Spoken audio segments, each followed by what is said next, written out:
Assalamualaikum warahmatullahi wabarakatuh. Salam sejahtera untuk kita semua. Kali ini kita akan membahas modul pembelajaran Acquisition and Disposition of Property, Plant dan Equipment untuk mata kuliah Akuntansi Keuangan 1 pada semester 3 dengan 3 SKS pada Prodi S1 Akuntansi.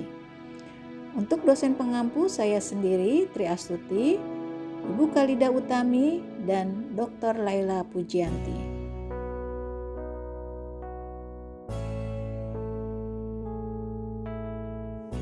Salam Pancasila. Sukses tidak akan menampakkan dirinya pada orang-orang yang malas. Salam satu biru, biru Pancasila. Tujuan pembelajaran meliputi 1. Mengenali atau identifikasi karakteristik utama dari properti, pabrik, dan peralatan, serta biaya terkait. Kedua, membahas masalah akuntansi yang berhubungan dengan kapitalisasi bunga. Tujuan pembelajaran ketiga, menjelaskan masalah akuntansi yang berhubungan dengan perolehan dan penilaian aset pabrik. Keempat, menguraikan perlakuan akuntansi untuk biaya setelah akuisisi. Dan yang kelima, menguraikan perlakuan akuntansi untuk pelepasan properti, pabrik, dan peralatan.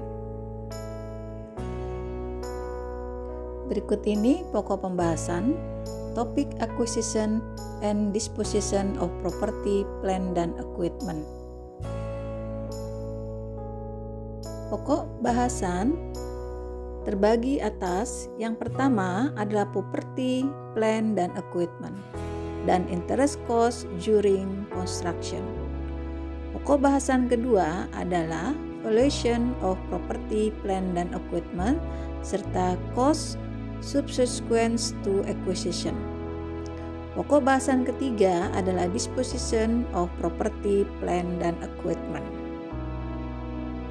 Materi topik pertama, property, plant, dan equipment. Pertama, menurut PSAK nomor 16, property, plant, dan equipment adalah harta milik perusahaan berupa aktiva tetap berwujud atau tangible asset yang diperoleh dalam keadaan siap bernilai material dan akan digunakan dalam operasi kegiatan normal perusahaan jangka waktu lebih dari 1 tahun. Yang kedua, karakteristik property, plant, dan equipment adalah pertama, memiliki wujud fisik. Hal ini yang membedakan dari aset tidak berwujud. Yang kedua, digunakan untuk kegiatan usaha operasional perusahaan dan tidak dimaksud untuk dijual. Yang ketiga, memberikan manfaat untuk periode jangka panjang dan merupakan subjek depresiasi, kecuali tanah tidak didepresiasikan karena umurnya tidak terbatas, tidak habis atau berkurang manfaatnya karena pemakaiannya. Perusahaan menilai aset tetap pada periode berikutnya dengan menggunakan harga perolehan atau nilai wajar. Harga perolehan atau cost adalah semua pengeluaran sumber ekonomis untuk memperoleh atau menciptakan aktiva tertentu sejak saat menempatkan sampai aktiva tersebut siap digunakan, atau yang disebut dengan biaya historis atau historical cost. Historical cost adalah diukur oleh kas atau harga ekuivalen kas yang memperoleh aset dan membawanya ke lokasi serta kondisi yang diperlukan untuk tujuan penggunaannya.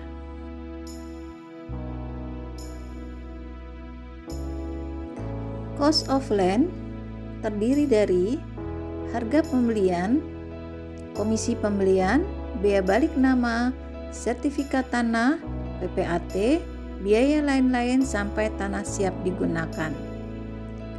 Biaya hukum, biaya asuransi, BPHTP, sisa bangunan laku dijual, biaya honor penemu yang dibayar kepada agen real estate. Saluran air minum, biaya pematangan tanah, biaya penutupan seperti hak milik atas tanah, biaya pengacara, dan biaya honor pencatatan.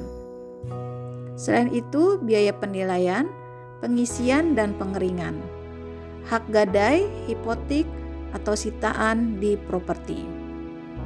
Jika tanah diperoleh dan dimiliki untuk spekulasi, diklasifikasikan sebagai investasi.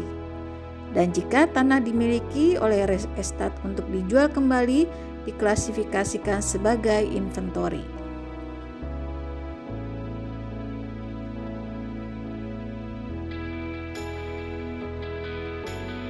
Jenis aktiva tetap yang kedua, cost of building, terdiri dari harga pembelian, komisi pembelian, biaya balik nama, pengeluaran sampai gedung siap digunakan. Aktiva tetap yang ketiga adalah cost of automobile, meliputi harga beli, biaya balik nama, biaya asuransi, PPN, BPKB, STNK, dan aksesoris. Fixed asset yang keempat adalah cost of equipment, terdiri dari harga beli, biaya pengiriman, pajak yang menjadi tanggungan pembeli, biaya perakitan, percobaan, dan pemasangan, biaya pengujian, asuransi selama perjalanan.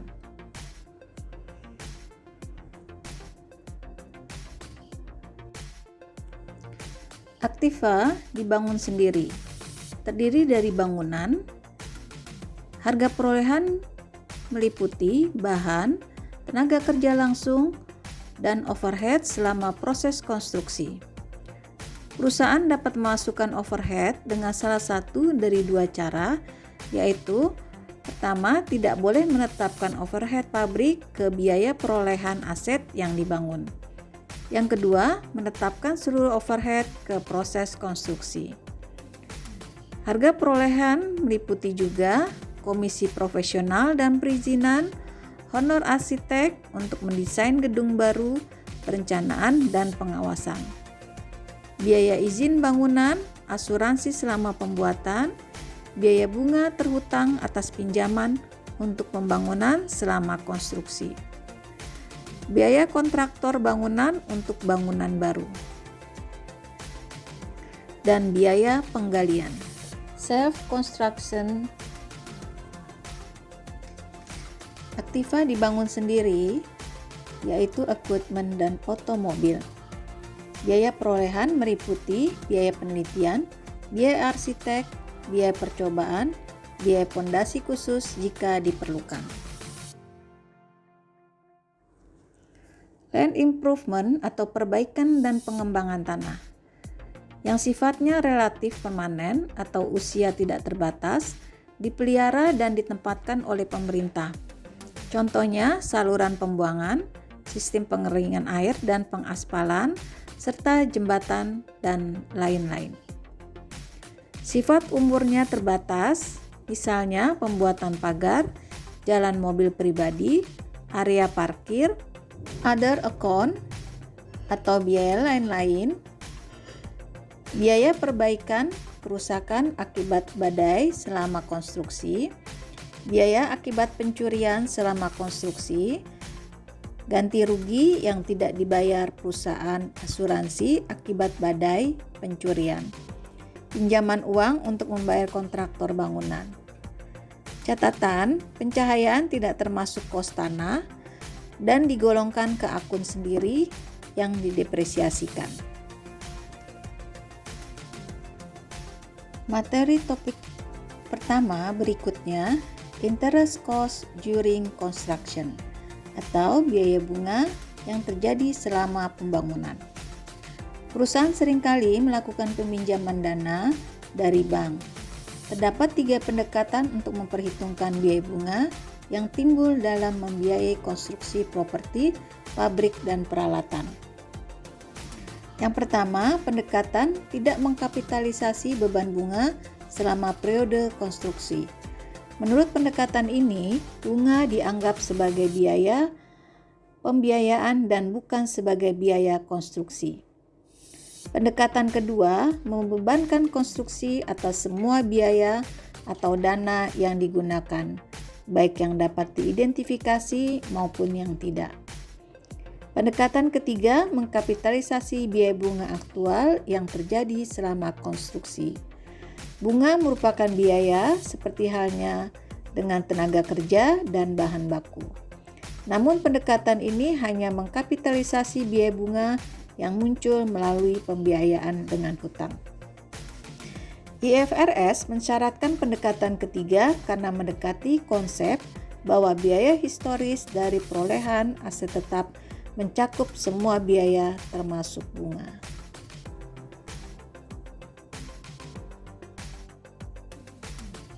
Untuk menerapkan pendekatan kapitalisasi bunga, terdapat 3 item yang harus dipertimbangkan. Pertama, aset yang memenuhi kualifikasi. Aset harus memenuhi periode waktu untuk menyiapkan agar dapat digunakan. Mengkapitalisasi biaya bunga dimulai dari pengeluaran pertama yang berhubungan dengan aset. Mengkapitalisasi ini akan berlanjut terus hingga aset selesai dan siap digunakan. Aset yang memenuhi syarat sebagai kapitalisasi bunga yaitu: pertama, aset yang dibuat untuk digunakan sendiri seperti bangunan, pabrik, dan mesin-mesin pabrik. Yang kedua, aset yang ditujukan untuk dijual atau disewa, yang dibangun atau diproduksi sebagai proyek terpisah, misal kapal laut atau pengembang real estate.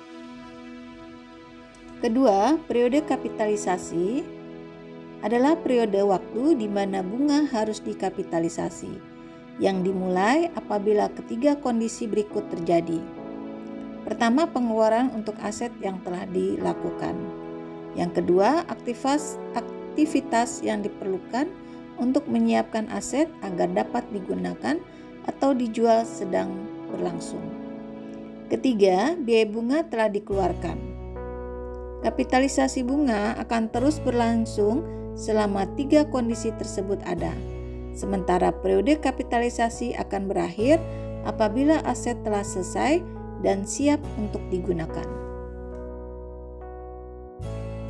Jumlah untuk dikapitalisasi.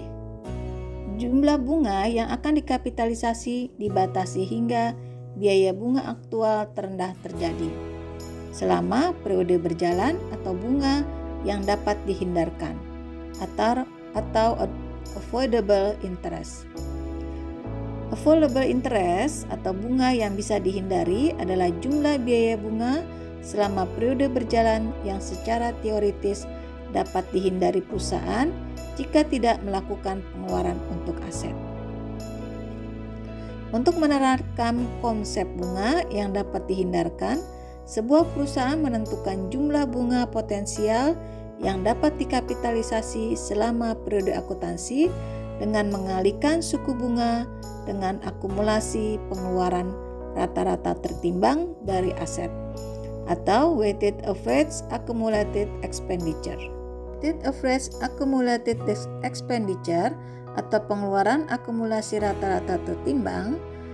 Dalam menghitung pengeluaran akumulasi rata-rata tertimbang, perusahaan menimbang pengeluaran konstruksi dengan jumlah waktu atau fraksi 1 tahun atau periode akuntansi, di mana terdapat biaya bunga akibat dari pengeluaran tersebut.